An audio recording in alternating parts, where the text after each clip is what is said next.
Bueno, ya estamos en vivo, Andrés. Buenas tardes, sean todas y todos bienvenidos a este espacio que nos convoca el día de hoy. Vamos a hablar de un tema que viene sonando, bueno, hace buen tiempo, se ha hecho popular en los medios de comunicación y digamos que en la agenda pública nacional, y tiene que ver con la economía naranja, ¿cierto? Economía naranja es un concepto en donde convergen temas económicos, en donde converge la creatividad, la cultura, la creación, el arte. Y tenemos hoy la oportunidad de conversar un poco acerca de esto en este espacio que hemos denominado Aglo Joven, Aglo Naranja, hacia dónde va la economía naranja en Antioquia, y para lo cual tenemos unos invitados muy especiales a los cuales les estaremos presentando un poquito más adelante. Esta es una iniciativa de la Alianza Global de Jóvenes Políticos, que es una organización internacional con presencia en Colombia, México, Guatemala y Venezuela, que promueve la participación política como una herramienta de transformación a través de acciones colectivas, iniciativas y proyectos que se enmarcan en escenarios sociales, políticos y académicos. Nos va a estar acompañando en esta primera sección, voy a estar yo acompañándolos. Más adelante vamos a tener dos anfitriones muy especiales, compañeros míos de la Alianza Global de Jóvenes Políticos. Desde Lo Joven trabajamos con diferentes temáticas, ¿cierto? O en diferentes áreas temáticas. En esta ocasión, este espacio ha sido organizado por la Secretaría de Economía y Desarrollo y por la Secretaría de Cultura, ¿cierto? La cual está integrada, en el caso de la Secretaría de Economía y Desarrollo, por mi persona, Andrés Caicedo, quien soy el secretario de Economía y Desarrollo de Lo Joven Antioquia, Jonier Perea, el subsecretario, Sebastián Aguirre, quien es nuestro gestor de emprendimiento. Y por el lado de la Secretaría de Cultura, vamos a tener a Sebastián Maldonado, el secretario de Cultura, y la subsecretaria de Cultura, Juliana Torres, quienes van a ser nuestros anfitriones y quienes van a dirigir esta especial conversación que vamos a tener en el día de hoy, ¿cierto? La economía naranja y el fomento de las industrias creativas se han convertido en uno de los pilares de la discusión y el debate de las políticas y el fomento de la cultura y el arte. Es por esto que los jóvenes tenemos el deber de formarnos y comprender de manera crítica las consecuencias y resultados de esta apuesta liderada principalmente por el gobierno nacional, pero que claramente debe tener una mirada desde cada una de las regiones de nuestro país, en nuestro caso, el departamento de Antioquia. Y para esto, hoy hemos bien considerado tener personas de diferentes sectores, ¿cierto? De la academia, del sector privado, del sector público, del mundo del arte, para que nos conversen desde sus miradas, desde sus perspectivas, desde sus roles, sobre la economía, la naranja, el arte, la creación, ¿cierto? La cultura, que es el tema, o son los temas que hoy nos convocan. Nuestros invitados del día de hoy son Marcela Trujillo, que es la directora del Instituto de Cultura y Patrimonio de Antioquia, Andrés Cardona, gerente de Destra Legal Entertainment, Felipe Londoño, decano de Proyectos Culturales de la Escuela Superior Tecnológica de Arte Débora Arango, y Lenis Agudelo, que viene desde el Museo Maja de Jericó, Antioquia, y es experto en proyectos culturales. Pero yo quiero darle la oportunidad a que cada uno de ellos nos cuenten un poquito sobre ellos, nos hagan una breve presentación sobre sus personas. Entonces, ¿qué les parece si iniciamos por Lenis? Bueno, muy buenas tardes a todas las personas. Gracias por esta invitación, por este espacio tan maravilloso, pues para compartir este tema también que nos apasiona, que es trabajar por el arte y la cultura. Yo pues pertenezco a la junta directiva del Museo Maja de Jericó. Soy también jericuano, pero desde hace ya más de 3 años también vengo trabajando con proyectos culturales. Yo trabajo con la Corporación Interactuar y allí soy gerente de proyectos culturales que hemos venido desarrollando con la Caja de Compensación Familiar Confama, que hemos venido desarrollando con la Fundación Sura en Urabá. Entonces en Urabá venimos trabajando desde hace más de 3 años, trabajando por el fortalecimiento del sector creativo y cultural, a través de herramientas para mejorar, digamos, sus competencias empresariales. Y también con la Alcaldía de Medellín, con Secretaría de Cultura Ciudadana, también hemos desarrollado algunos proyectos enfocados también a fortalecer todo el tema empresarial desde el arte y la cultura. Y digamos, con el Museo Amada Jericó, pues vinculado siempre pues como a esa estrategia, a esa herramienta tan importante que es el museo para el municipio, como un tractor del turismo, como un tractor del desarrollo social y cultural también del municipio. Perfecto, Lenis, muchísimas gracias. Felipe, cuéntanos un poco sobre ti, te doy la palabra. Hola, cordial saludo. Pues bueno, yo soy Pipe Londoño, soy músico. En esos momentos me encuentro liderando la decanatura del programa de proyectos culturales en la Escuela Superior Tecnológica de Artes de Borarango. He tenido la oportunidad de gestar y gestionar varios proyectos artísticos en la ciudad de Medellín.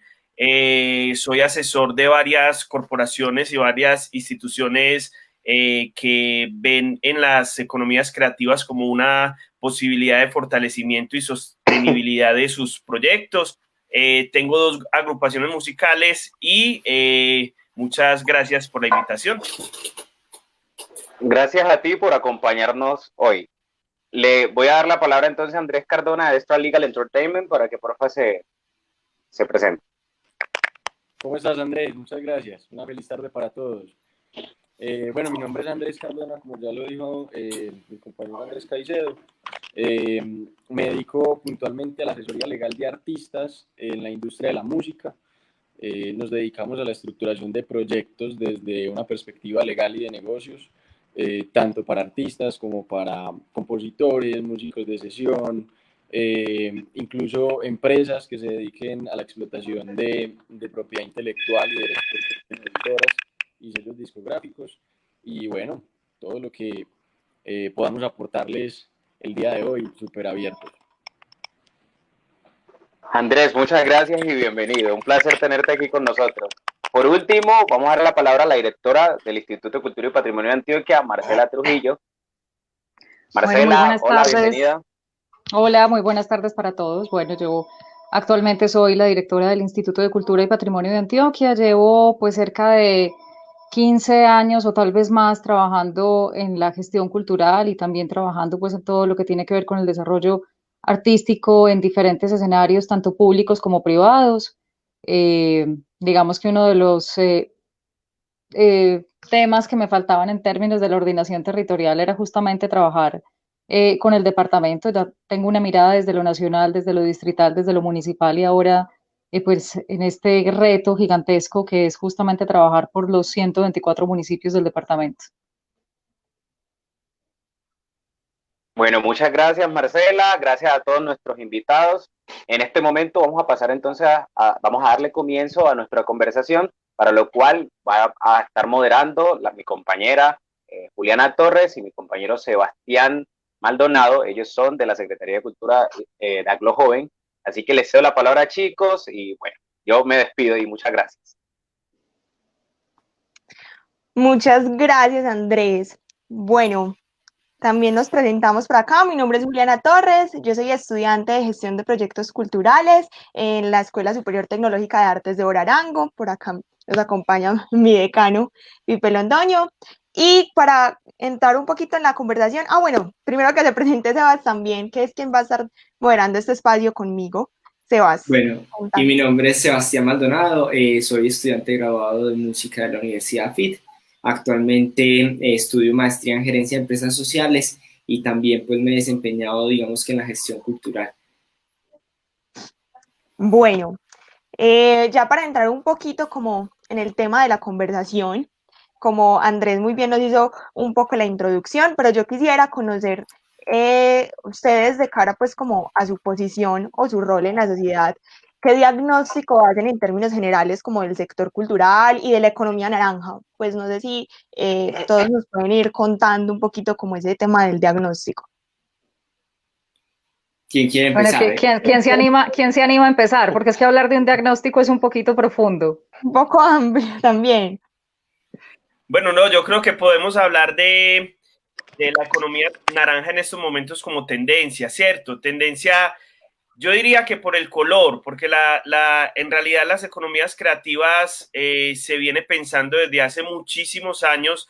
Uno de los autores que más ha escrito es John Hopkins, quien a través de las economías creativas precisamente le ha dicho a los gobiernos o ha puesto en escena todo lo que tiene que ver con propiedad intelectual, con la protección de lo creativo, con no solo esa relación que tiene el arte con la cultura, sino también las nuevas tecnologías. Entonces yo creo que es empezar por ahí. En Colombia está, para mí,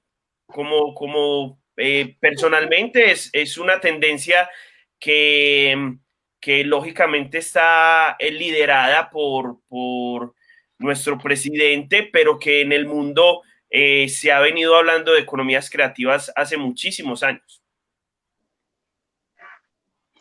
Bueno, ahí ligado un poco a lo que acaba de decir Felipe, pues yo tengo una postura frente al tema de la economía naranja, que si bien me parece una oportunidad importante en términos de desarrollo y de crecimiento para las industrias culturales y creativas, esta es una denominación claramente que perfectamente y que además es una cosa que tenemos que tener muy presente, que es una denominación que se puede agotar también con un gobierno.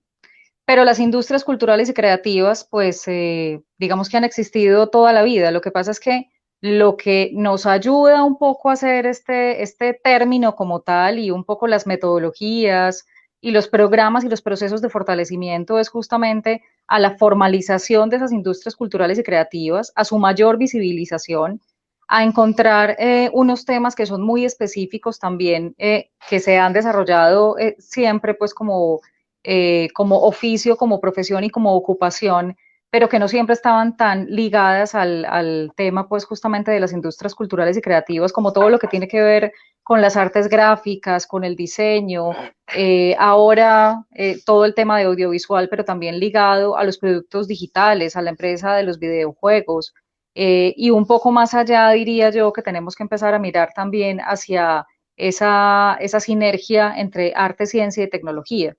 Entonces, creo que igual nosotros como departamento todavía estamos en esa construcción y en esa identificación. Creo que ahí todavía tenemos un camino largo por recorrer. Yo diría que en términos de esa identificación, pues Bogotá nos lleva ahí un paso adelante importante con todo lo que tiene que ver con el desarrollo de la cuenta satélite y de los nodos culturales que ya están identificados pues como plenamente dentro de la ciudad, dentro del distrito como tal. Entonces creo que ahí tenemos un camino pues como importante por recorrer, pero pienso pues que las economías culturales y creativas pues no son un tema de ahora, como lo decía Felipe, es un poco el término, pero que igual las economías culturales y creativas y las industrias culturales y creativas han existido desde siempre. Bueno, Andrés, bueno, sí, quiero, mejor dicho, totalmente de acuerdo con Marcela y con Felipe. Pues nosotros también es normal, nos hemos dado cuenta que cuando ya esto le nominaron economía naranja, nosotros también hacía años que veníamos haciendo muchas cosas por el arte y la cultura. Sin embargo, también lo vemos como una oportunidad que pues uno espera que no se quede tampoco como en esa efervescencia de lo que está meritando el momento y que no se vuelva solamente un asunto de moda. Y en eso pues tenemos mucho que hacer las entidades culturales, porque somos nosotros también como esas encargadas de mantener como ese legado, de mantener toda esa tradición cultural, pero también de nosotros depende también con ese activismo que debemos hacer respecto a la exigencia también al sector público, al sector privado, de mantener viva, digamos, todo el tema de la industria creativa y cultural. Entonces, yo veo positivo todo lo que está pasando porque también es el reconocimiento al arte y la cultura como una fuente también como de bienestar, porque también durante muchos años no podemos negar que el arte y la cultura también han estado relegados. Hemos visto tradicionalmente que inclusive cuando una persona estudia artes, pues hay unas creencias limitadoras al respecto y es de pensar de que eso no puedes vivir. Bueno, tú estudias música y ¿qué más haces? Pues entonces yo creo que empezar a meter en el discurso de los gobiernos el tema del arte y la cultura también nos lleva también a introyectar y a valorar eso tan importante, porque en temas, por ejemplo, como la pandemia, ¿qué sería esta pandemia si no fuera por el arte y la cultura, si no fuera por la televisión, si no fuera por la música, si no fuera por el cine? Entonces, cuando empezamos a entender el valor de esto, nos damos cuenta pues que es algo que al contrario tenemos que fortalecerlo institucionalmente todos los días. Y Andrés, tú como desde tu mirada, desde el sector privado y como abogado, ¿qué diagnóstico nos puedes dar?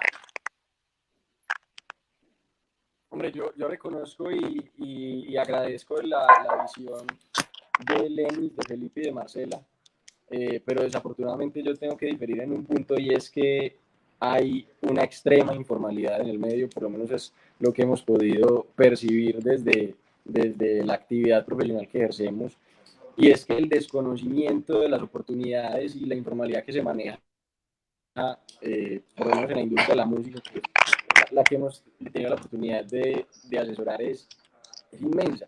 O sea, la cantidad de personas que no conocen de las oportunidades que actualmente se están dando con las políticas de economía naranja y de desarrollo de estas industrias es increíble. A la oficina llegan proyectos con muchísimo talento, con un gran potencial comercial, con un gran potencial de explotación, que saben poco o nada de las grandes oportunidades que se están dando actualmente. Y yo creo que estos espacios son muy importantes para difundir y para poder comunicar todas esas oportunidades e informar un poco más, educar un poco más a esa comunidad, a esas personas que están apostándole y que tienen como proyecto de vida las industrias creativas. Yo estoy muy de acuerdo con lo que acaba de decir Andrés. Nosotros muchas veces nos encontramos con dificultades desde las oportunidades y desde las opciones mínimas que hay muchas veces diseñadas desde lo público, que son, por ejemplo, los procesos de convocatoria.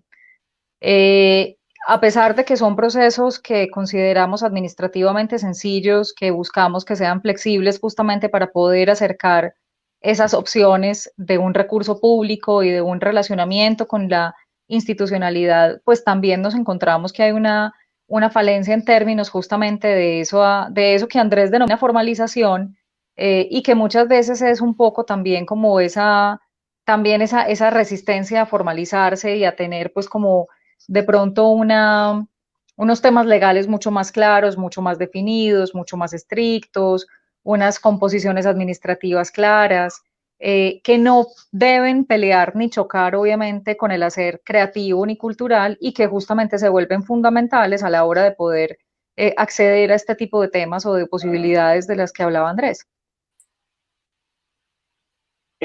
Algo muy importante, pues como de lo que dice Marcela, y es que, digamos, en el sector artístico y cultural siempre a veces también, digamos, ha satanizado como lo económico, ¿cierto? Entonces, a veces vemos que la formalización, vemos que generar riqueza económica a través del arte y la cultura lo vemos como si fuera malo. Y realmente pensamos que el valor simbólico tan lindo que tiene el arte y la cultura perfectamente casa con el valor económico. Realmente, si uno lo que hace, fuera que le gusta, le apasiona, pero no genera ingreso y forma de vivir y generar empleo y generar desarrollo, pues creo que tiene mucha mayor validez también. Total. Y bueno, digamos que en este marco que ustedes nos plantean de un marco normativo, un programa de gobierno, algo que se impulsa a nivel nacional, pero que claramente tiene su impacto en el nivel departamental, en el sector privado y en las diversas, pues como agremiaciones y agrupaciones culturales. Queríamos que en este espacio ustedes que trabajan en este sector nos pudieran aclarar o pudieran aclararle a las personas que nos ven qué sectores se pueden cobijar o no se pueden cobijar dentro de lo que llamamos industrias creativas, que anteriormente llamábamos industrias culturales. Justo ayer estaba leyendo el diagnóstico de las políticas de economía naranja que sacaba el Ministerio de Cultura, y pues sí cuenta como esa historia. De manera breve, alguno de ustedes nos quisiera contar qué sectores y qué sectores no se pueden cobijar dentro de esta normatividad, o por ejemplo qué sectores pueden acceder a lo que Marcela mencionaba dentro de las convocatorias que se presentan tanto a nivel departamental como a nivel municipal o nacional. Bueno, yo en clase trabajo mucho, le digo a los muchachos que están iniciando en los primeros semestres que nosotros los gestores somos como superhéroes, ¿cierto? Que integramos no solo el universo DC, sino el universo Marvel en uno solo, porque tenemos la posibilidad y la capacidad, ¿cierto?, de poder aplicar a muchos de los sectores desde el arte y la cultura. O sea, si nos vamos a la definición de arte, de cultura, perdón, cuando arrancamos por los modos de vida, las costumbres, las tradiciones, pasamos por las artes, nosotros tenemos la posibilidad de aplicar todo este conocimiento que vamos adquiriendo en la gestión a todos esos sectores desde lo tradicional, pero con esta incursión de la economía naranja, ese sector del arte y la cultura se amplió un poquito más. Mentira, yo diría que mucho más, porque ahí empieza a intervenir el sector de la arquitectura, las artes gráficas. Exacto, creaciones funcionales, el híbrido entre arte, cultura y tecnología. Entonces entran los videojuegos, la aplicación de las aplicaciones, las apps. Es un universo grandísimo. Yo creo, por eso yo digo que somos superhéroes y tenemos un campo de acción supremamente grande, porque para gestionar hay muchas cosas, desde lo musical, desde la gastronomía, por ejemplo, que es otro de los sectores que se puede gestionar a través de las economías naranjas, economías creativas. Entonces es un universo muy, muy amplio para poder gestionar en este campo de la economía naranja. Entonces ahí pues yo aporto desde esto tradicional de las artes, todo el aspecto cultural, todo lo simbólico que se pueda gestionar desde lo patrimonial, y este nuevo híbrido con las nuevas tecnologías. ¿Alguno quisiera complementar? No, pues es que creo que tiene que ver un poco con lo que estábamos hablando ahorita también. Digamos que la ley como tal contempla 8 líneas generales de acción, ¿cierto? Pero ahí realmente no es dejar por fuera, sino que lo contrario, lo que hace es, como lo estaba diciendo Felipe, incluir unos sectores que antes no se habían tenido como lo suficientemente en cuenta dentro de estas industrias creativas y culturales que siempre nos han acompañado y que además hacen parte de la cadena de valor. Miren que cuando se requiere justamente pues hacer el lanzamiento de una obra, pues se requiere el diseño gráfico. Cuando se requiere poner en escena una obra, se requiere todo lo que tiene que ver con el diseño de vestuario, con la escenografía, con la utilería, con la confección, con el diseño de las luces, con la planimetría. Y digamos que ahora, dentro de esas 8 líneas generales, pues muchas de estos artes y oficios también son de alguna manera pues como reconocidos y tenidos en cuenta a la hora justamente de valorarlos y de ser apoyados a través de un programa específico.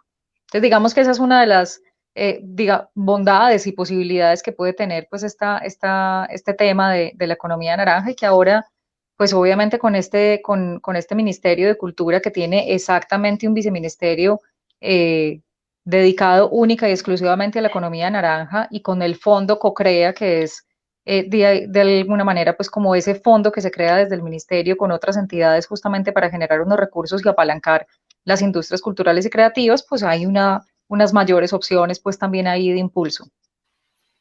Antes de continuar, yo quisiera saludar también a las personas que nos ven desde la página del Instituto de Cultura y Patrimonio de Antioquia. También estamos transmitiendo por allí, y para las personas que nos ven también por la página de Comunicado Belén. Y vamos a estar también leyendo, perdón, qué pena que me interrumpa, Sebas, las preguntas que nos dejen en los comentarios para nuestros invitados, que de pronto también puedan surgir en los comentarios, entonces las vamos a estar leyendo, tenemos un espacio para eso. Ahorita tocábamos un tema muy importante, y es que a veces cuando estudias arte o algo relacionado con arte te preguntan como, bueno, ¿y a qué te vas a dedicar entonces? Como si fuera un hobby, o como si no pudieras hacer como una estabilidad económica mediante el arte. Entonces, aquí entra una pregunta que me gusta mucho y me parece pues muy importante para este tema, cómo impulsar la creación, el arte y la cultura como modos de vida, pues que nos permitan llegar a esa estabilidad económica para quienes lo practican, y también de pronto si desde el ICPA se han generado estrategias de cara, por ejemplo, al programa Unidos para la Formación Artística y Cultural que está pues en el plan de desarrollo. Yo sé que es tan amplia como la pregunta, pero sí, ¿qué estrategias hay para impulsar que ya se vea pues como es su carrera, como así, a qué más me voy a dedicar? Bueno, yo voy a partir esa pregunta como en pedacitos. Le voy a hacer una disección a esa pregunta para poderla responder y para no terminarla respondiendo sola. Creo que Lenis, Felipe, Andrés y yo hemos tenido la posibilidad de vivir de lo que amamos hacer. Entonces ahí ya de entrada creo que hay una respuesta y es, ¿vivir del arte y la cultura es posible? Sí, es posible. Claro que sí. Cuesta, claro que cuesta. Trabajo, como todo lo demás, ¿cierto? Y convicción y absoluta pasión. Pero yo, por ejemplo, no me imaginaría haciendo nada distinto en la vida que trabajando en el sector artístico y cultural.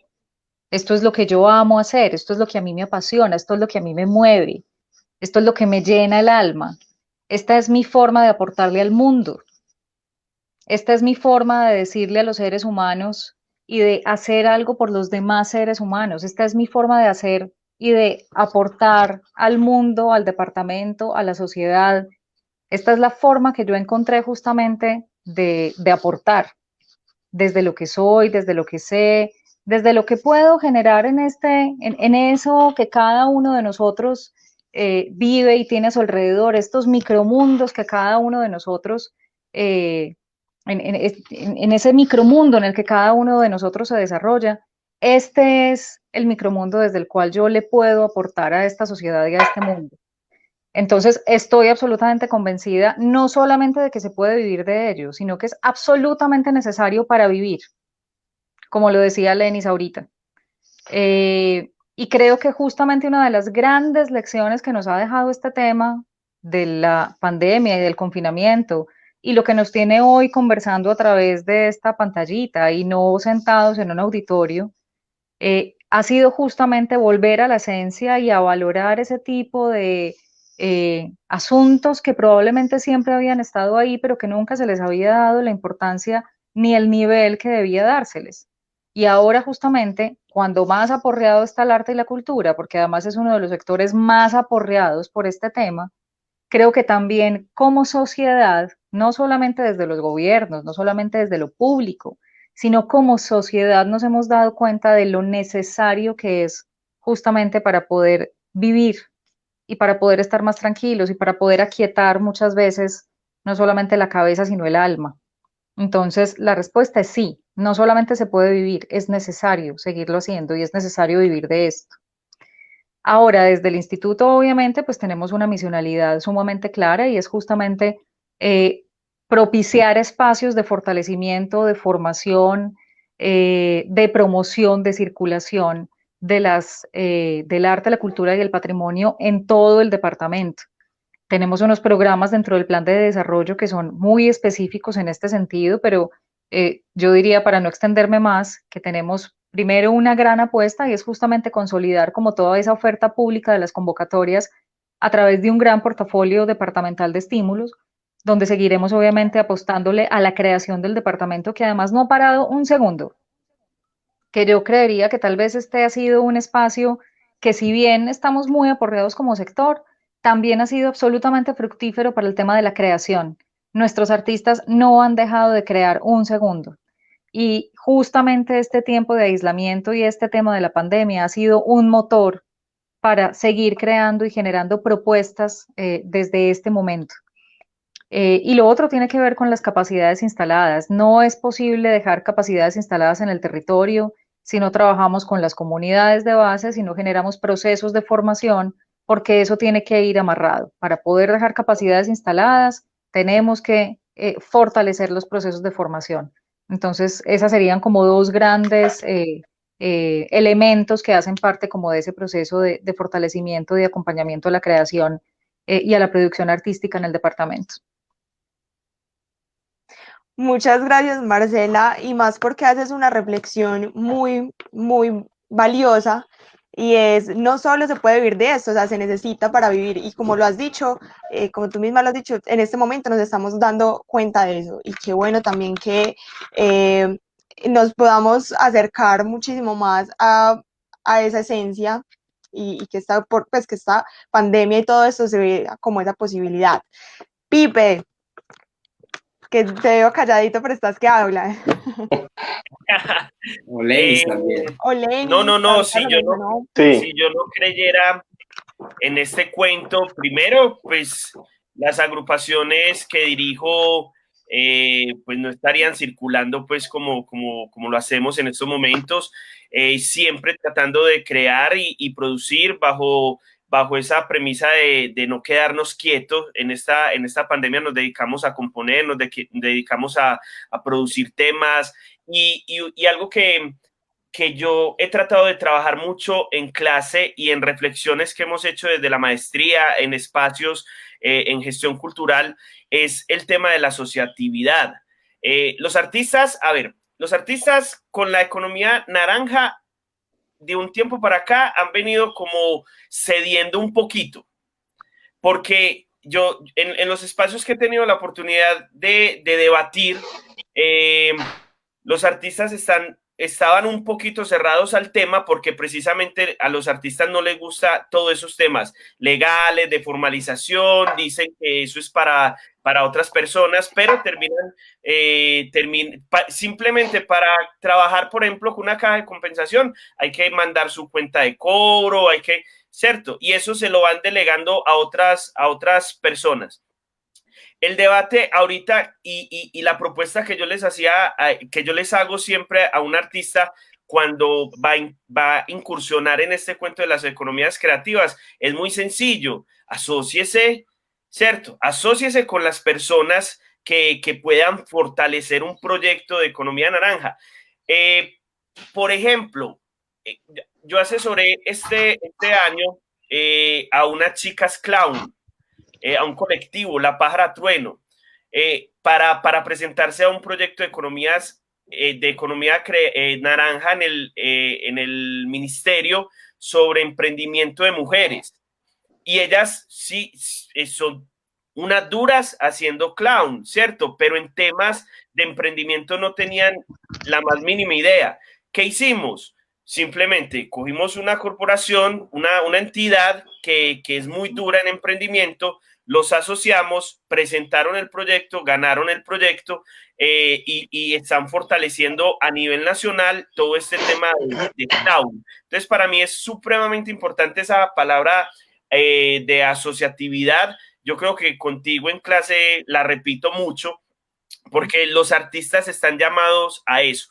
He sido jurado de varias becas y convocatorias en Medellín, con el ICPA en su momento, y pienso que aprovechando que está Marcela, pienso que los artistas se les debe fomentar ese tema de la asociatividad a través de las becas y de las convocatorias.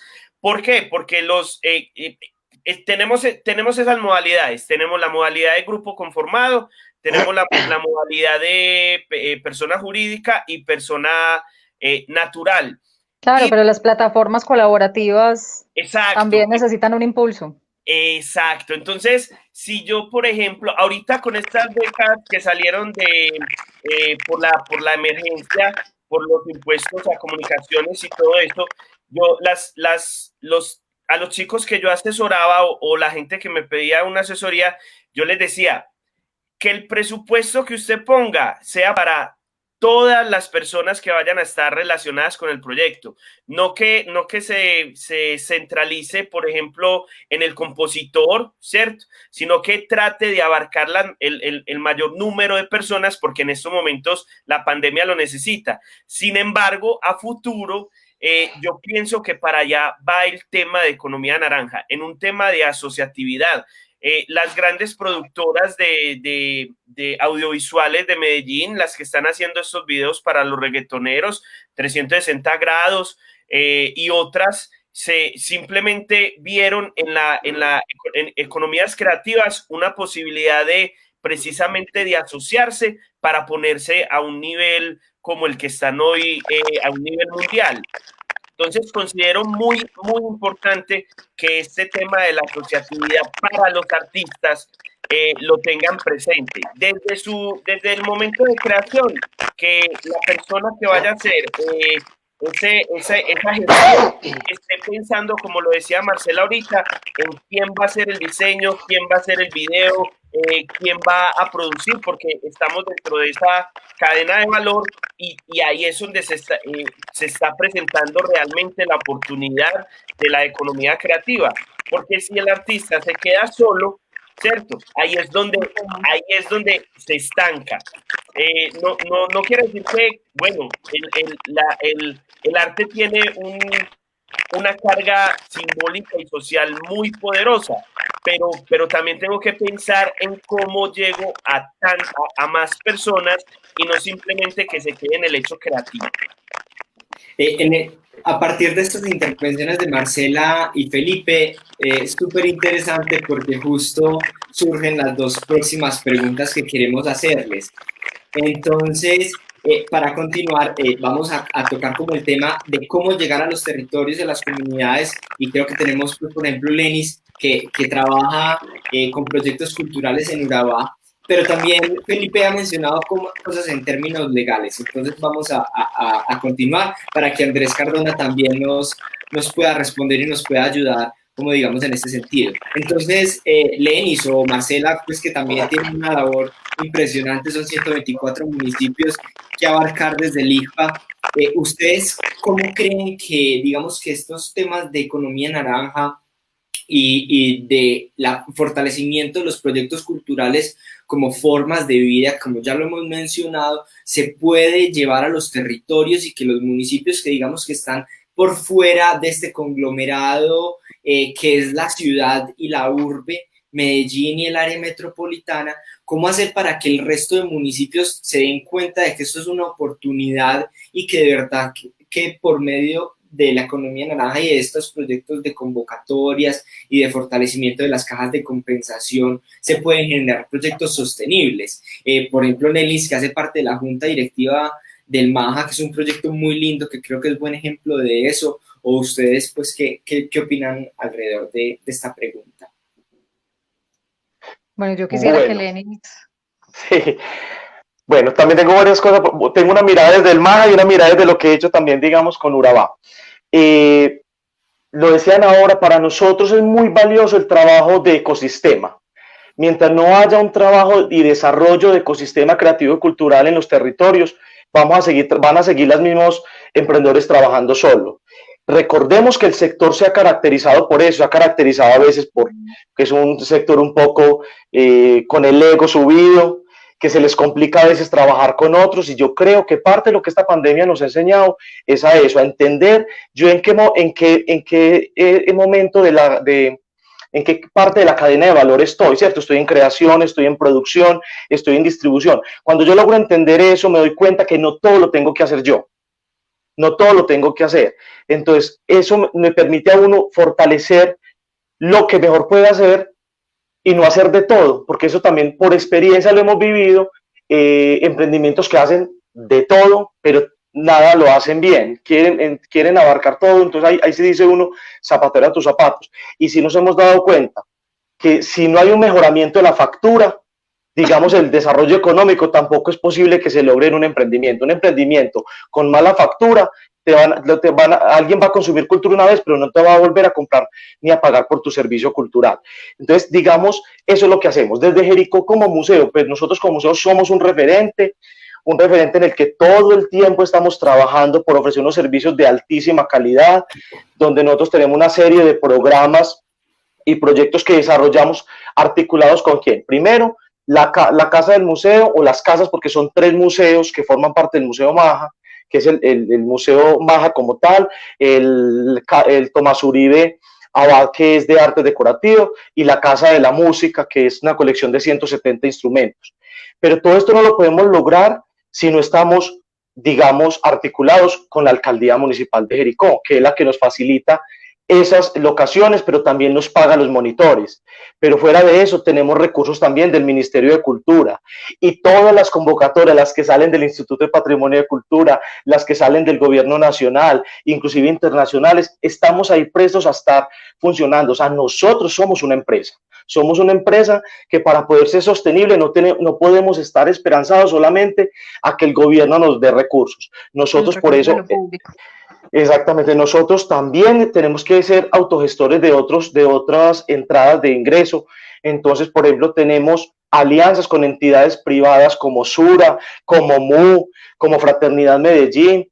En su momento hemos tenido otras que nos apalancan, pero nos toca todo el tiempo estar haciendo gestión para mantener todos estos procesos y esta cultura, digamos, viva. Con respecto a lo que hacemos en Urabá, lo mismo, o sea, aquí es un tema de co-creación.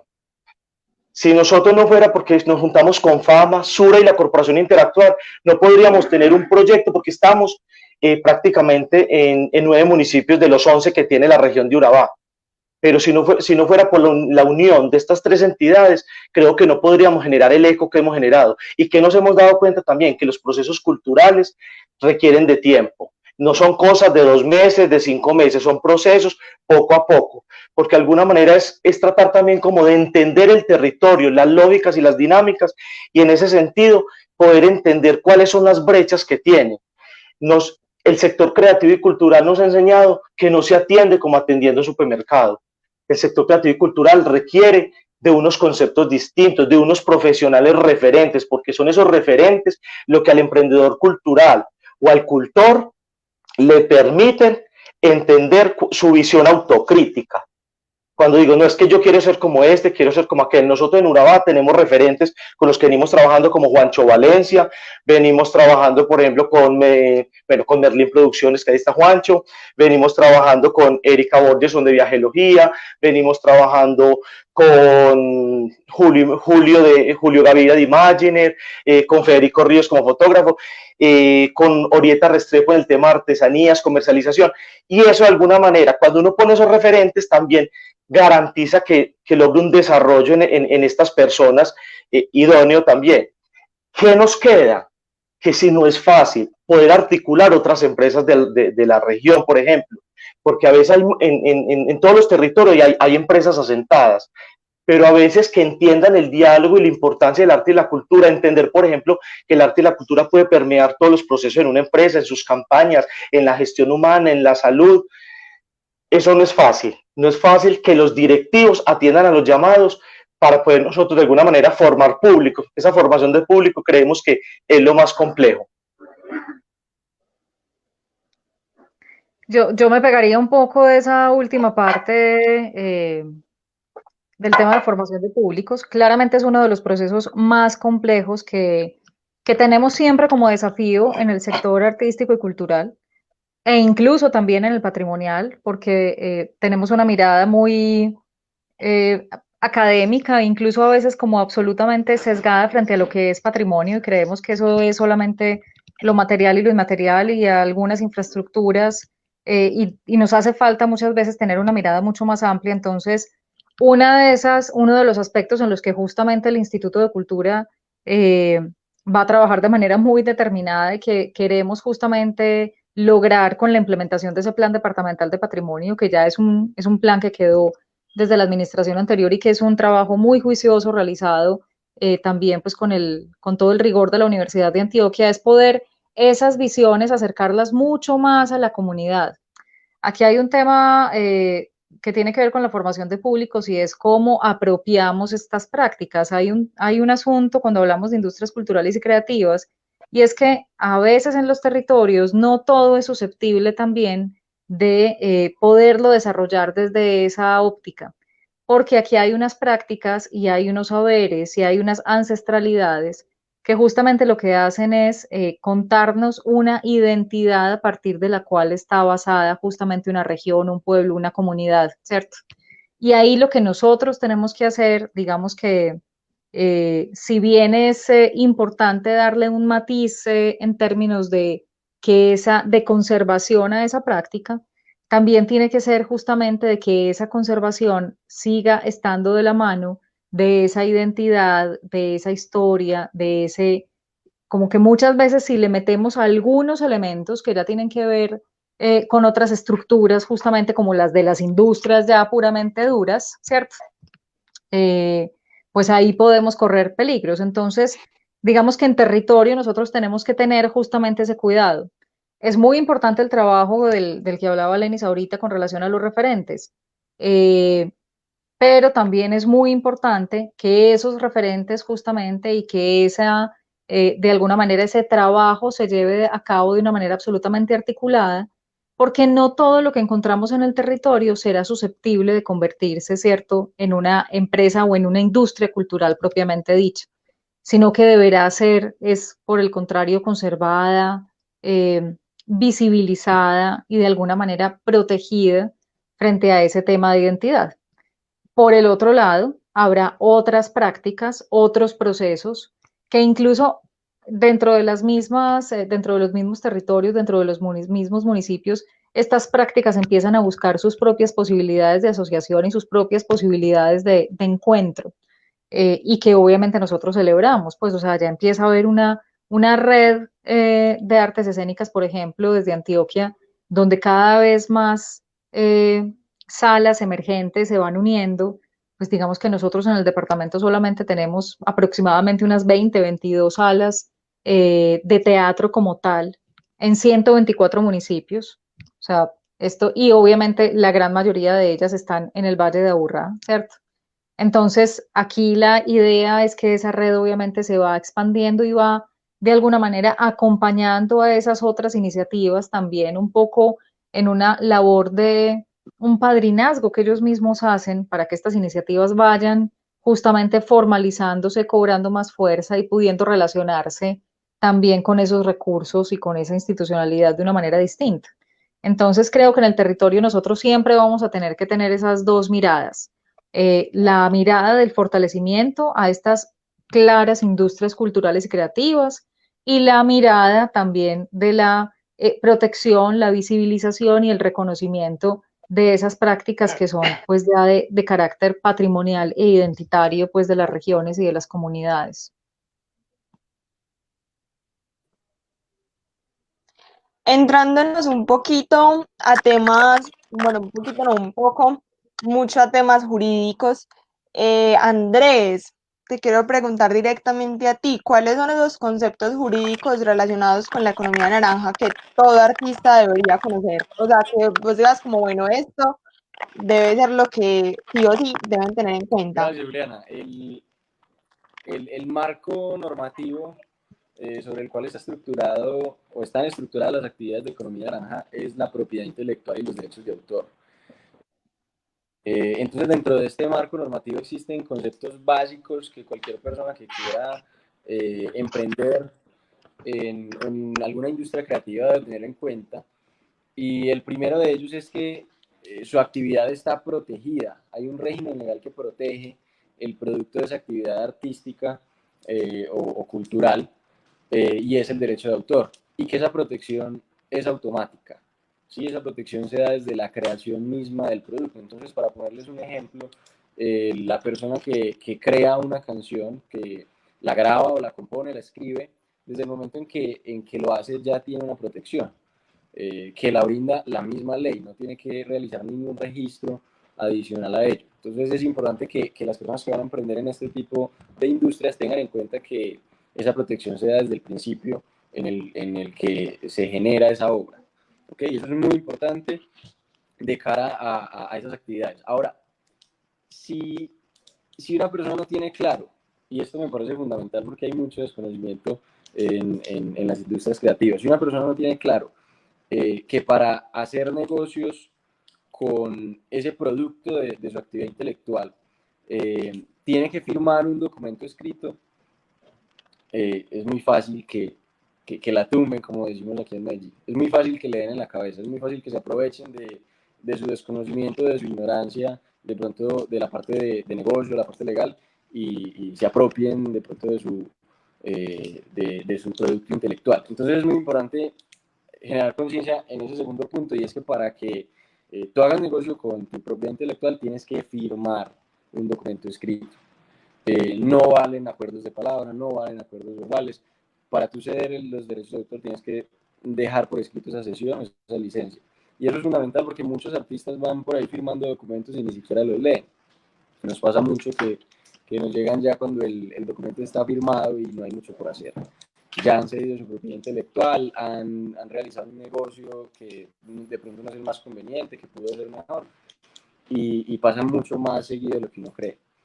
Entonces creo que el segundo punto es importante. El primero es que hay una protección desde el momento en que se crea ese producto intelectual, y el segundo es que para todos esos negocios tienes que firmar un papel, entonces es importante, obviamente, antes leer ese papel, asesorarse de un abogado que sepa del tema. El tercero, y creo que es muy importante, es quitarle, y esto va más allá de lo legal, es quitarle ese tabú a hacer negocio con el arte. El arte es muy bonito, el arte inspira, el arte apasiona, el arte mueve sentimientos, y también es un negocio. También es un negocio. El arte, para que crezca, para que se desarrollen estas industrias, debe verse como un negocio. Y en ese sentido deben desarrollarse habilidades de personas que realizan negocios, habilidades comerciales, conocimientos básicos de la administración de un negocio, conocimientos básicos en emprendimiento. Y esto va ligado mucho al componente legal de ese producto, de ese negocio, que son los derechos patrimoniales. Entender esa diferencia entre los derechos patrimoniales y morales dentro del derecho de autor es importante, porque así tú tienes claro que con los derechos patrimoniales haces negocio, y con los derechos morales proteges esa integridad, esa paternidad, ese componente personal que se lleva a la obra. Creo que ese es el tercer punto, importante generar pues una conciencia en la diferenciación entre los derechos patrimoniales y morales, y cambiar ese chip, intentar fomentar a través obviamente de políticas de educación ese cambio de chip, de dejar de ver el arte simplemente como ese simbolismo que mencionaba Leider hace un momento, y empezar a verlo también como una empresa, como un negocio, como una oportunidad de generar ingresos para el artista mismo y para su círculo más cercano. Bueno, Andrés, y bueno, y todos, a partir de como de esta conceptualización que nos hace Andrés y que también nos dice que es importante que los emprendimientos culturales, las industrias creativas y los proyectos artísticos tengan una estructura administrativa y una estructura jurídica, yo quisiera que Andrés, Felipe, Lenis o Marcela nos compartieran ustedes desde sus experiencias o desde sus conocimientos qué proyectos muy específicos conocen que sean muy exitosos o que sean un referente para los que apenas están surgiendo o para los que apenas están empezando a nivel departamental. Digamos que también no solo desde la creación artística, sino Marcela, por ejemplo, también tú desde lo público, qué referente institucional vemos en nuestro departamento. Por ejemplo, sabemos que el Carmen del Viboral tiene una experiencia interesante en términos institucionales. Entonces, si quieres, Andrés, puedes continuar como desde tu visión, desde el sector legal y privado, y vamos continuando con el resto. Gracias. ¿Alguna experiencia significativa que tú conozcas? Sí, claro que sí. Bueno, afortunadamente hemos tenido la oportunidad de trabajar con proyectos que ya viven de lo que hacen, con artistas que ya generan ingresos importantes de lo que hacen. Te puedo poner un ejemplo. Hablaba de 36 grados, Pipe, hace un momento. Teníamos la oportunidad de trabajar con 36 grados, una productora audiovisual gigantesca que es referente aquí en Medellín y en toda Latinoamérica en la producción de videos, sobre todo para el género musical del reggaetón. Afortunadamente hemos tenido la oportunidad de trabajar con ellos, y hay algo que los diferencia del resto, y es que dentro del proyecto hay una persona que es un gran comercial, hay una persona que es capaz de vender el proyecto y de generar oportunidades de negocio en cada reunión, en cada llamada que tiene. Creo que es la gran diferenciación entre los proyectos que logran pasar esa línea del autosostenimiento, pues del punto de equilibrio y de generar ingresos, con los que no. Tienen una persona que sabe vender el proyecto, en el caso de 36 grados se le dice cariñosamente el CABE, creo que es la persona que ha logrado darle esa proyección comercial al proyecto de 36 grados, pero en otros proyectos muchas veces es el manager del artista, el mismo artista muchas veces tiene habilidades comerciales y sabe venderse muy bien, sabe generar esos ingresos. Y creo que es uno de los factores diferenciadores, que ven su proyecto como un negocio y de esa manera le dan esa estructura, le dan ese tratamiento y van más allá, digamos, del concepto artístico del proyecto, del concepto musical, van más allá y le ponen ese componente comercial y de negocio. Otros proyectos tienen obviamente infraestructuras de equipos de trabajo un poco más grandes y tienen inversiones, pero el componente principal creo que es este. Hay alguien pendiente de vender el proyecto y ahí no se está pensando en cómo hacer llegar el proyecto artístico a más personas, en cómo venderlo a un mejor precio. Con venderlo me refiero a promocionarlo. Entonces yo creo que es el componente clave dentro de un proyecto que pasa la línea del éxito y que tiene un componente comercial y un doliente por ofrecerlo y venderlo y presentarlo al mercado.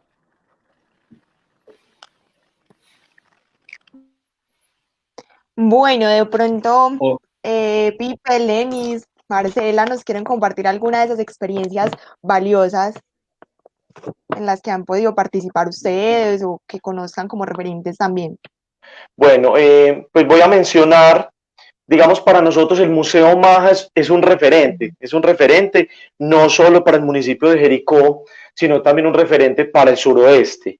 Han sido más de 10 años de trabajar, donde inicialmente eran dos museos, el de arte y el antropológico, y luego fusionamos lo que ahora es el Museo Maja, que tiene las dos funciones, Museo de Antropología y de Arte, y lo hablo como éxito porque también hemos sido resilientes a todos estos tiempos. Ahora el tema de la pandemia nos dio muy duro y sin embargo ahí estamos con más fuerza.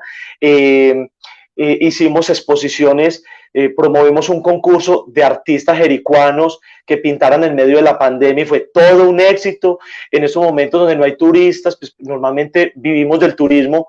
¿Y qué se hizo? Se están llevando todos los gremios del municipio a que conozcan el museo, porque también es de aclarar que a veces el arte y la cultura, pues la gente del común cree como que el arte y la cultura no es para todo el mundo y cree como que si fuera algo de élite.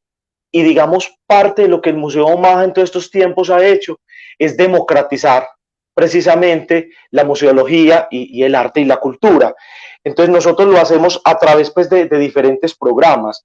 Nosotros, por ejemplo, tenemos un programa muy lindo con la comunidad donde hacemos talleres con población rural. Taller es llevar el arte a la población rural, donde trabajamos con niños, con jóvenes y con las familias, donde trabajamos temas de arte, fotoperiodismo, inclusive gastronomía, que también forma parte de los segmentos del arte y la cultura. Tenemos un programa de alfabetización tecnológica para adultos mayores, talleres del cuerpo basados en danza, talleres de literatura. Tenemos un programa que se llama Zoom al Arte, donde mediante la proyección de una película con un experto se hace todo un desarrollo de contenido y explicación y basado en un contexto. Entonces, por ejemplo, si estamos abordando el conflicto, entonces se ha analizado, por ejemplo, el Guernica. Entonces, esto en un pueblo, trabajarle a la gente rural, pues para nosotros es muy, muy importante porque es la manera de democratizar todo esto. Tenemos también el Cineforo, donde trabajamos con una población terapéutica con el tema de drogas. También estamos pensando ya en llevar todo esto, este cineforo a la cárcel del municipio, porque es una población también que requiere del arte y la cultura que los permeen. Con el tema de los museos adjuntos, pues también tenemos, entonces, como les decía, la Casa Tomás Uribe Abad de Artes Decorativas, que es una colección de un señor de Jericó que vivió toda su vida en Europa y nos donó toda su colección de arte decorativo al municipio. Entonces es chévere, pues digamos, poder hacer el recorrido de cosas muy bonitas que hay allá. El Museo de Casa de la Música Álvaro Gaviria, donde tenemos 170 instrumentos musicales del mundo. Entiendo que es la colección de instrumentos más grandes que hay en Colombia, donde tenemos instrumentos prácticamente de todo el mundo. Es muy lindo. Denis, perdón, sí. Destacar ahí también del museo, cuando yo fui estudiante de AFIT, pues hay una conexión ahí muy interesante entre la universidad y el museo, y es de destacar que el museo tiene un piano de cola, y a mí el hecho no de que tenga un piano de cola no es lo interesante, sino el hecho de la consecución de los recursos para comprar el piano, y cómo el piano también se ha vuelto, digamos que un referente para el municipio y para las personas de un acercamiento a la música por medio de nosotros, los que éramos estudiantes, que íbamos y compartíamos un espacio con la comunidad. Y a mí me impresionaba porque difícilmente uno aquí llena un concierto de piano clásico, y en cambio cuando nosotros íbamos a tocar era muy lindo porque la comunidad se sentía muy gratificada y era el teatro lleno. Quería compartirles eso porque pues digamos que es parte también de los programas que trabaja el Museo Majo. Sí, la verdad, yo creo que nosotros en Jericó Información de Público estamos bien. Ha sido un trabajo de muchos años, pero muchos de los artistas nacionales e internacionales que van a exponer al museo, o los artistas que van, digamos, a dar sus conciertos, admiran que en un pueblo tan pequeño podamos encontrar un público, digamos, tan selecto, tan formado, que hace, digamos, presencia. Entonces, para nosotros es muy valioso. Y mencionándole música, nosotros también con la Universidad de AFIT tenemos un programa de música muy interesante, donde cada mes tenemos un concierto para la comunidad, y todo lo que se brinda en el museo, prácticamente todo es gratuito.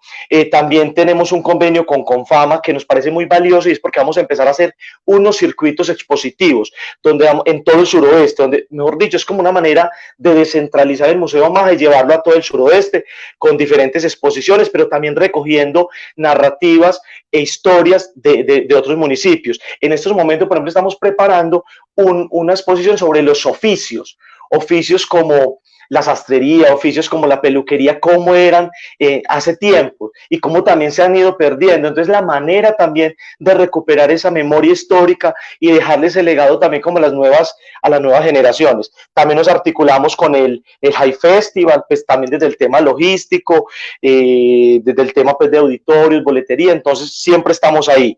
Y un programa muy lindo, ya para terminar, que tenemos es el programa de guías voluntarios, y es que jóvenes entre 10º y 11 grado de los colegios del municipio se vinculan como a hacer su práctica allá. Y es impresionante cómo es una manera también de cómo formamos públicos y estos jóvenes en arte y cultura, pues porque todos los artistas que van exponen, con ellos hacen talleres, ellos son los guías del museo, los mismos artistas les explican todas sus obras. Y de resaltar ahí que estos jóvenes generalmente todos pasan a la universidad aquí en Medellín. Entonces también yo creo que miren, la función del arte y la cultura es muy bella, porque es una función transformadora también que genera, digamos, en nuestros jóvenes un impacto muy positivo. Entonces, básicamente, nuestro museo es un referente. Puede que no seamos autosostenibles, nos toca trabajar mucho. Tenemos una asociación que es una junta directiva que se encarga de gestionar recursos. Y aunque ven el museo muy lindo, lo ven muy organizado, nadie sabe detrás todos los esfuerzos que tenemos que hacer para mantener vivos los procesos culturales de este museo, pero lo hacemos con todo el cariño y con todos los esfuerzos, y cada vez sumando actores. Pipe, cuéntanos de pronto algunas de las experiencias.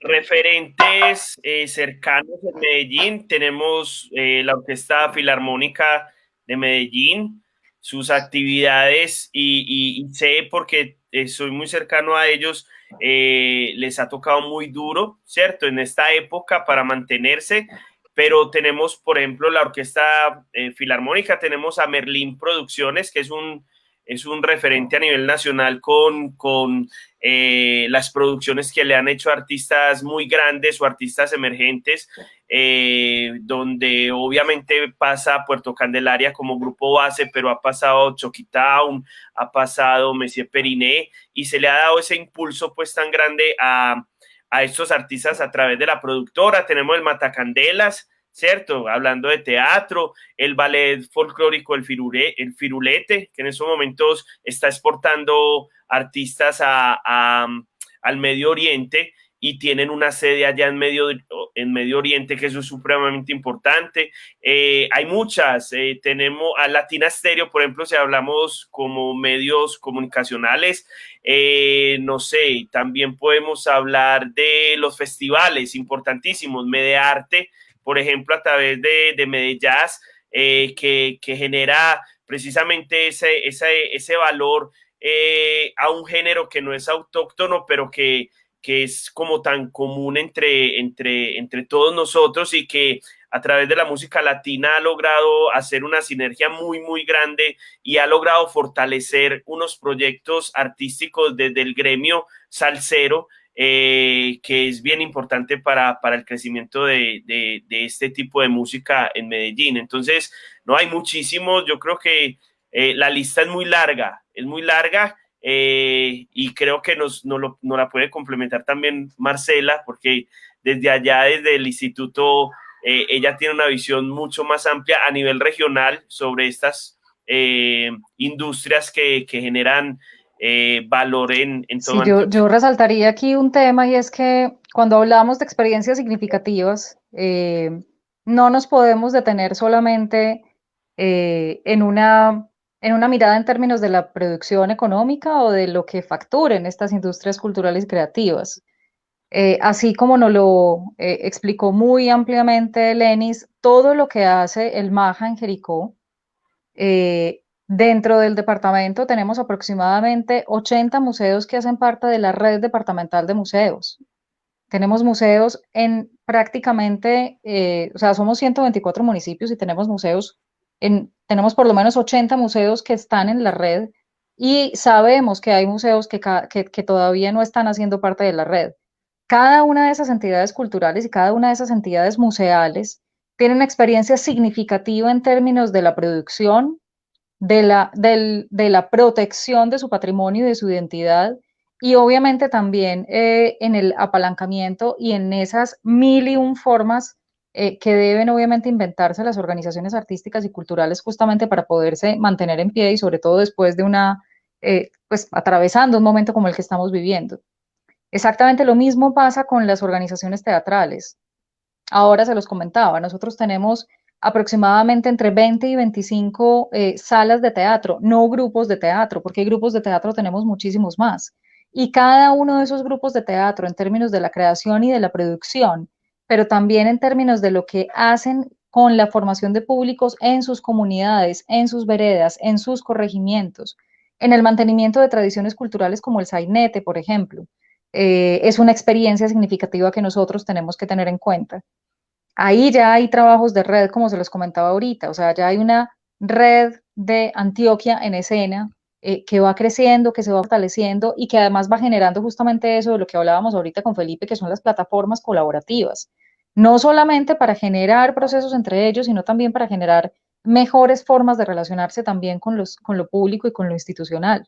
Lo mismo pasa con la música. Nosotros tenemos una experiencia de tradición y de historia en términos de las bandas sinfónicas de nuestro departamento. O sea, tenemos bandas de 40 y hasta 50 años de tradición que siguen teniendo relevos generacionales importantes y que como tal también deben ser considerados como experiencias significativas. Obviamente hay unos municipios que tienen un tema, digamos que en determinación de la cultura y el arte como un factor fundamental del desarrollo de una manera mucho más contundente. Para mí lo que pasa en Jericó también tiene que ver con la esencia misma del pueblo y de su comunidad. O sea, yo creo que en Jericó hay una vibración especial alrededor de los temas que tienen que ver con el arte y la cultura, pero también lo podemos ver en el Carmen de Viboral, y también lo podemos ver en el Retiro, y también lo podemos ver en Marinilla, y también lo podemos ver en Urabá, donde tenemos una organización teatral como Camaleón de Urabá, por ejemplo, que no solamente genera procesos de formación, de circulación y de apropiación, sino también de ese reconocimiento y esa visibilización de los saberes ancestrales. Y entonces ahí hay un proyecto de creación donde obviamente vinculan este momento, pero tampoco dejan atrás ese saber ancestral y esa información con la que vienen en el territorio. Entonces, creo que en cada una de las regiones hay unos procesos culturales y hay unas experiencias significativas que tienen que ser obviamente valoradas justamente más allá de como de esas denominaciones que muchas veces tenemos pues ahí en términos de lo que significa la industria cultural o creativa solamente. Bueno, y como somos AgloJoven, la Alianza Global de Jóvenes Políticos, y pues nosotros todos los que estamos moderando este equipo, incluso veo que Andrés también es un muchacho muy joven, queríamos preguntarles a ustedes qué oportunidades ven ustedes dentro, pues digamos que para Marcela, dentro de estos 4 años de gobierno o a mediano plazo para todos, para los jóvenes en las industrias creativas y culturales. O sea, cómo los jóvenes nos podemos posicionar dentro de este, entre comillas, mercado o entre comillas, este sector que hace parte también como de nuestra sociedad. Para cerrar y después abrimos las preguntas. Esa pregunta fue como, ustedes que ya no son tan jóvenes, ¿cómo piensan que nosotros los jóvenes? Yo que ya no soy tan joven, evidentemente, No, que además está muy bien, que nadie nos quite lo bailado. Yo creo que hay unas maneras de apropiación totalmente distintas, chicos. Hay unas maneras de entender justamente este tema de las economías y de las industrias culturales y creativas muy distintas. Y miren que eso se evidencia solamente con la forma en la que tenemos de entender y de ver las cosas. Miren la forma en la que Andrés lo narra desde su trabajo y desde su saber, con una experiencia sumamente significativa, ya que estábamos hablando de experiencias significativas. Y creo que hay unos campos de conocimiento en los que definitivamente ustedes como nuevas generaciones ya tienen un chip totalmente distinto. Por ejemplo, todo lo que tiene que ver con lo digital, todo lo que tiene que ver con arte, ciencia y tecnología. Ahí hay digamos que hay unos campos de acción sumamente amplios que igual creo que son los que tienen que de alguna manera, que de alguna manera están determinados también por su acervo y por su inquietud generacional. Hay un tema que a mí me seguirá llamando profundamente la atención y que es un tema del que yo hablo de manera reiterada, y es justamente romper la estructura tradicional de las disciplinas. No podemos seguir pensando en las disciplinas como solo el teatro, solo la danza, solo lo escénico y lo no escénico. No, creo que justamente el mundo y lo contemporáneo y la generación que ustedes representan están llamados justamente a generar unos diálogos desde los lenguajes del arte de manera mucho más interdisciplinaria, mucho más transgresora, mucho más disruptiva, mucho más contestataria también. Entonces, porque además el arte lo es por naturaleza y entonces, pues obviamente ahí ustedes como jóvenes tienen que aprovechar esas dinámicas de alguna manera políticas que están establecidas para seguir justamente ejerciendo su función y su papel en la sociedad, que es seguir siendo disruptivos, proponiendo cosas distintas, también ser desobedientes un poco, me parece importante. Sí, de hecho, pues acá quiero también entrar como a un tema un poco pues personal. Cuando hablamos nosotros de Débora Arango en un proyecto que tenemos de investigación, rescatamos o resaltamos mucho su parte rebelde, transgresora, disruptiva, y a esa es la invitación a la que nosotros también hacemos a los demás jóvenes y a los chicos que también se nos unen a nosotros en el proyecto, en el radar. Y me parece que pues también vamos muy encaminados por esa línea, y más pues como estudiante de Boriana lo puedo decir, pero bueno, es como de irlo continuando, dándole continuidad a esos procesos que motivan también a eso, a los demás jóvenes, a su participación. Bueno, no, de mi parte es decirle que, como dice el libro del 2013 de Felipe Duque y Pedro, la economía naranja es una oportunidad infinita, ¿cierto?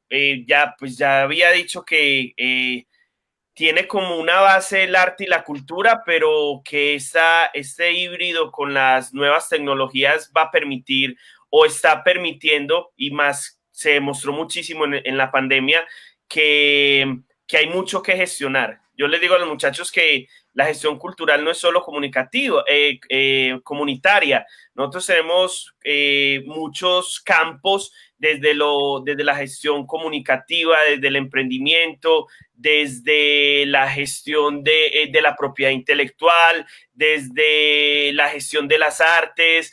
Hay muchísimo que gestionar y ahí este tema de economía naranja, si lo vamos a seguir denominando así, porque puede que se agote el nombre en el futuro, hay mucho que hacer y ustedes los jóvenes están llamados a eso. Tienen muchísimo campo desde la creación, desde la protección y desde la difusión de todos estos términos, de todos estos temas que tienen que ver con lo creativo. También como una opinión personal, como artista, yo tomo decisiones a diario. Si yo me paro de la cama y voy a hacer un arreglo o a componer una canción o a registrar mi obra, los artistas pueden tomar esa decisión si quieren formalizarse o no, porque también hay que entender que esos términos de la formalización tienen unos requisitos que para algunos artistas no son viables por el momento. Es muy diferente cuando yo circulo una vez al mes y tengo una presentación una vez al mes y voy a estar pensando con mi agrupación, ¿cierto? Con mi colectivo artístico, pensar en una formalización para acceder a estos ¿cómo se dice? A estos estímulos que tanto a nivel local, regional o nacional se están proponiendo. Tenemos que generar tantos empleos o tenemos que registrarnos ante Cámara de Comercio. El artista puede tomar esa decisión, si lo hago o no. ¿Cuál es mi recomendación para acceder a estos estímulos? Tenga esa posibilidad de asociarse con otro, ¿cierto? Que no esté solo, que puedan solventar algunos gastos administrativos para formalizarse. Pero yo personalmente como artista decido en qué momento me voy a formalizar y en qué no. ¿Por qué? Porque también hay que entender que eso que pasó maravilloso con el viceministerio me brinda a mí una posibilidad. Ya teníamos una posibilidad de gestión de estímulos a través de las convocatorias destinadas al arte y la cultura, que no quiere decir que es el único mecanismo que yo tengo de autogestión. No, eso es un error de las agrupaciones artísticas, pensar que voy a sobrevivir de las becas y de las convocatorias. No, hay muchísimas posibilidades de autogestionar. Precisamente la charla que tuvimos el jueves con grandes gestores, hablábamos de eso. Tenemos un abanico para la autogestión que no me pueden limitar simplemente a las becas y las convocatorias. Entonces, para concluir de mi parte, nosotros como artista tenemos la posibilidad de decidir si ingreso, si me formalizo o sigo haciendo una gestión o una autogestión artística como lo venía haciendo. Pero es importantísimo tener en cuenta esa palabra asociatividad, trabajo colaborativo, coproducción, co-creación, para fortalecer los procesos. Los famosos co de Tafur, sí. Bueno, yo qué pienso, ya lo dijimos hace rato, creo que vivir del arte y la cultura es posible. No solo lo digo yo, lo digo por las experiencias y voces de otros emprendedores que nos han demostrado que se puede vivir del arte y la cultura y vivir dignamente además. Sin embargo, cuando uno decide que este es mi proyecto de vida, también hay que tener muchas claridades de qué cosas tengo que aprender, porque a veces no solo basta con profundizar en el qué hacer técnico. Cuando uno decide vivir de algo, le toca aprender otras cosas. Entonces, hay que quitar esas resistencias, sobre todo la juventud de hoy día, que digo yo que también que es digital, que tiene gran apertura a muchas cosas. Entonces, así sepamos de nuestra arte y nuestra cultura en específico, hay que saber de finanzas, hay que saber de negociación, hay que saber de liderazgo, hay que saber de delegación, porque precisamente hay que saber de mercadeo, porque precisamente es ahí donde a veces no somos exitosos con lo que hacemos y ahí es donde a veces también fracasamos. Por eso, ¿eso qué implica? Que nos implica estar formándonos constantemente, aprovechar los programas que tiene el gobierno, que tienen las entidades también privadas, para de alguna manera apropiar todos estos conocimientos. Lo que estamos viviendo puede que sea de moda, pero también depende de cada uno y cada una, digamos, de cómo la apropia y cómo mantiene también todo ese legado. Justo con lo que dice Lenis, y para darle la palabra a Andrés, porque pues justo Andrés también es un emprendedor, digamos que en términos jurídicos, pero en términos pues dedicados al arte y la cultura. Me pasaba mucho que pues mi formación fue muy artística, pues era netamente interpretativa, pero siempre me gustó estar en muchas cosas dentro de la universidad en términos de liderazgo y aprendiendo sobre todos estos temas, pues como de administración, y me criticaban mucho mis compañeros que porque no me dedicaba 100% al estudio de la interpretación del instrumento. Entonces lo que dice Lenis es totalmente cierto. Andrés, cuéntanos tú qué opinas sobre las oportunidades que tenemos los jóvenes y más que tú también eres un joven emprendedor. Sebas, muchas gracias, hermano. Bueno, no, dos cosas. Número uno, hombre, poner un ejemplo y hablo desde mi experiencia personal. Yo tengo 25 años, empecé la empresa con un socio y con muchas ganas. O sea, no tenía ni ganas de arrancar con este proyecto. Y creo que esas ganas sobran en la región. Hoy en día tenemos una firma con 6 abogados, tenemos oficina, tenemos más de 80 y pico de clientes en la industria de la música y vamos creciendo. Ahorita nos estamos proyectando a abrir una oficina en Miami, por ejemplo. Entonces, pues número uno, hablar desde la experiencia personal, se puede. Desde que uno le meta ganas y trabajo, se puede llegar a donde uno se lo propone. Número dos, hablando de las oportunidades para los jóvenes. Medellín en general está plagada de talento. Aquí a la región vienen personas hablando de la industria de la música desde Puerto Rico, desde Estados Unidos, desde Argentina, desde Ecuador, desde España, solamente a producir música con los productores y compositores de la región. Y eso lo vemos todos los días, todas las semanas vemos negocios que vienen y van de personas interesadas en explotar y en comercializar el talento paisa, en el talento pequeño que se está generando aquí. Entonces, oportunidades hay muchísimas, muchísimas. Medellín es la capital a nivel de música urbana, es la capital de la música urbana en Latinoamérica. O sea, literalmente es un referente. Usted va a Argentina, usted va a Ecuador, usted puede irse incluso para Miami, y Medellín es un referente en producción de música urbana. Y no solamente desde el punto de vista de la música, también lo vemos en el área audiovisual. Hay referentes aquí en Medellín importantísimos. Entonces las oportunidades están dadas. Aquí hay un caldo de cultivo de oportunidades y de negocios impresionante. Y creo que se pueden comunicar mejor esas oportunidades. Creo que se pueden difundir mejor esas oportunidades.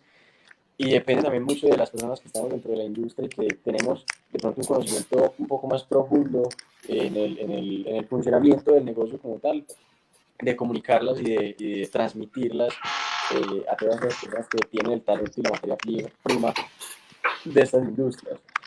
Entonces, nada, no, oportunidades hay en la región, las que quieran, o sea, las que quieran. De verdad que negocios se están dando aquí de una manera impresionante.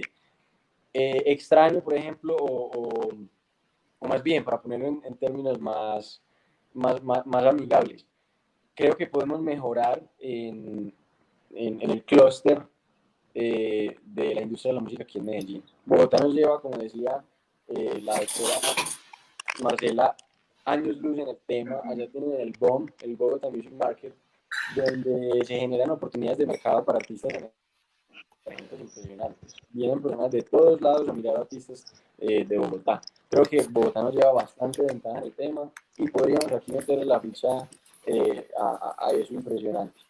Creo que aquí hay muchas oportunidades. Aquí tenemos, sé que tenemos a circular como mercado de la industria de la música, pero pues yo creo que podemos darle más relevancia a eso. También depende de las iniciativas y de la voluntad del gobierno, para darle más relevancia y más alcance a esos espacios y vender el talento, poder ofrecer y exportar el talento paisa que tenemos aquí, que es tan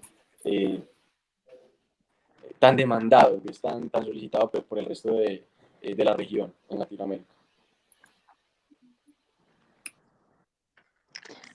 Bueno, podríamos decir entonces que el panorama es alentador y que vale la pena apostarle, no solamente por el tema de la economía naranja o por lo que hemos hablado pues del color, ¿no? Sino a crear, a ser artista, a estar dentro de la dinámica de la cultura vale la pena apostarle. Entonces, bueno, muchas gracias a todos por estar acá, por compartir con nosotros sus experiencias, por compartir desde su conocimiento y respondernos muchas preguntas del tema que, bueno, de pronto se nos habrán escapado un montón, pero en los comentarios nos dejaron un par que quisiéramos como mencionarles. Y bueno, por acá hay una que dice de Julián Vélez: de manera simple, ¿cómo podría guiar a un gestor cultural para que gestione los recursos que dispone el gobierno nacional para la economía naranja, que le permitan monetizar y emprender una actividad comercial? Bueno, esta es muy direccionada a lo que hemos estado hablando pues en estas últimas preguntas, pero bueno, para Julián. Pues Juli, dígale usted que estudie en el programa, invítelo. Te invito a que estudies A Julián. Exacto, no, pues yo pienso que hay que estar muy pendiente de los talleres de formación que se realizan precisamente para aplicar a este tipo, exacto, a este tipo de recursos. Pues la academia en estos momentos en Colombia está creciendo mucho en temas de gestión cultural y de emprendimiento cultural. Yo precisamente estoy haciendo la maestría sobre un análisis de los programas a nivel nacional. En estos momentos contamos en Colombia contamos con técnicas como la nuestra, tecnologías. La EAM, por ejemplo, tiene su pregrado y tiene su posgrado también específicamente para el sector de la música, para el manejo de agrupaciones musicales. Tenemos el posgrado en la nacional, que puede posibilitar un proyecto de formación para los gestores. Entonces, yo creo que, Julián, hay que estudiar, ¿cierto? Hay que estudiar y sobre todo nosotros los gestores que arrancamos, que en la época que hacíamos gestión no había cómo estudiarla, ensayo-error. Yo recuerdo la primera beca que presenté, que saqué 35 puntos sobre 100. Y la última saqué 100 sobre 100, precisamente dándole y buscando oportunidades en el sector, buscar estas páginas que son especializadas como recursos culturales, que es a nivel latinoamericano, tenerlas ahí muy presentes para gestionar este tipo de proyectos. Entonces, desde mi posición, hay que estudiar todas las oportunidades de los talleres, también estar muy pendiente de la época de convocatorias. Marcela pues nos puede profundizar un poquito también en el tema, y es que estas becas y convocatorias se van dando de manera escalonada. En unos tiempos específicos donde yo tengo que estar muy activo, muy pendiente para poder aplicar a estas becas. Y hay otra, como un consejo, es tener presente quiénes son los que lanzan las becas de qué, ¿cierto? Por ejemplo, hay becas de economías creativas, de economía naranja, por parte el ministerio. Eso, pero hay unas muy escalonadas el SENA o Findeter o incluso Banco de la República, que ya están las están, ¿cómo se dice? Sectorizando, por decirlo así. Entonces hay que buscar precisamente cuáles son las instituciones que las están direccionando específicamente para economía naranja, porque las de arte y cultura pues ya las tenemos muy claras a través de la Secretaría de Cultura Ciudadana de Medellín, el Instituto de Cultura y el Ministerio de Cultura por ese lado, aunque hay más pues. Incluso ahorita mencionó Marcela COCREA, que es la nueva entidad del Ministerio de Cultura con Confama y la Cámara de Comercio de Bogotá, que tiene unos recursos muy importantes y son para convocatorias, digamos que bastante gruesas. Incluso privadas, perdón, Juli.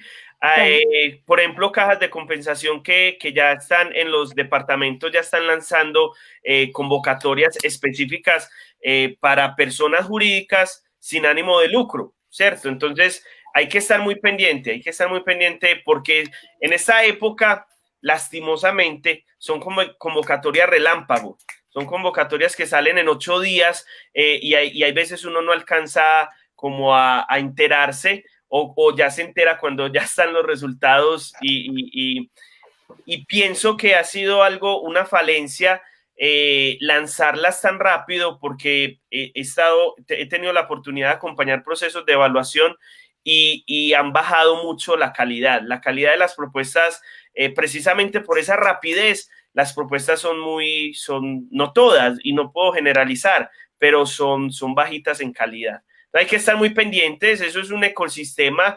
Por ejemplo, las páginas del Facebook, hay unas páginas de Facebook que se dedican solo a eso. Se lanzó esta convocatoria, y es importante estar pendiente de todo eso. Pegándome un poquito de lo que dice Pipe en cuanto al tema académico, por ejemplo, la experiencia de estudiar gestión de proyectos culturales, por lo menos en la de Orarango, es como entrenarte para adaptarte, para ese proceso de adaptarte y de colaborar, como dice Pipe. Entonces me parece muy valioso también que si bien la gestión cultural también parte de una labor empírica o de una labor que se hace muy natural, y que va fluyendo de una manera muy natural, el tema de la academia no le deberíamos temer. Por el contrario, creo que abre muchas puertas, muchas posibilidades y te sumerge como en todo este mundo y te da 1000 posibilidades de pronto perfilar un poquito lo que estás haciendo o sí, de profesionalizarte y verlo también como tu labor muy, muy clara. Me parece muy chévere también esa parte académica. Gracias, Pipe, y gracias, Julián, por la pregunta también. Bueno, creo que hemos tenido un conversatorio bastante extenso, pero bastante enriquecedor. Juliana y yo y todo el equipo de Aglo Joven, Andrés que presentó el equipo de Economía y Desarrollo, Margarita desde la Dirección General y Mateo desde Comunicaciones, queremos agradecerle a Andrés, a Felipe, a Marcela y a Lenis por hacer parte de este conversatorio y aceptar nuestra invitación. Cada uno desde su visión y desde su posición y desde su rol en nuestra sociedad y en nuestro departamento creo que nos dejó unas lecciones muy importantes. Andrés desde su experiencia en la parte jurídica y en la asesoría en proyectos culturales grandes, Felipe desde la academia, Marcela desde el ICPA, creo que te agradezco por aceptar, y Lenis desde su experiencia en proyectos culturales desde el MAJA y desde Urabá. Creo que fue sumamente enriquecedor y de verdad que mil gracias. No, a ustedes muchísimas gracias y un abrazo para todos. A ustedes 1000 gracias y a todos los que nos están viendo también 1000 gracias por estar en este espacio. Gracias a ustedes por el espacio. Bueno, hasta luego. Y pues en una próxima oportunidad que podamos volver a conversar.